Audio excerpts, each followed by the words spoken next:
At si IQ, naglabas agad ng mini water hose mula sa braso niya. Parang superhero na handang sumaklolo.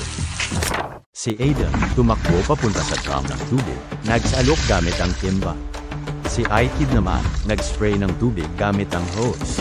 Double action. Teamwork to the rescue. Si Lola, nataranta, pero si Aiden kalmado pa rin. Lola, safe po kayo dito. Kami na po ang bahala. Napangiti si Lola, ang gagaling ng mga apo ko.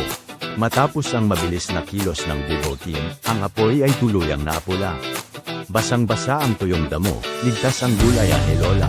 Nag-high five sina Aiden at iKid.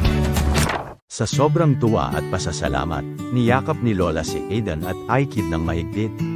Salamat mga apo ko, kung hindi dahil sa inyong kabibo at tapang, baka lumaki ang sunog. Sa ilalim ng puno, nagpahinga ang Vivo team habang nagkukwentuhan. Ang tamang kilos at tamang isip ang panlaban sa emergency. Kung may sunog, una, huwag magpanik. Pangalawa, alertuhin agad ang mga nakatatanda. Pangatlo, patayin agad ang apoy habang maliit pa. At pinakaimportante, laging maging handa,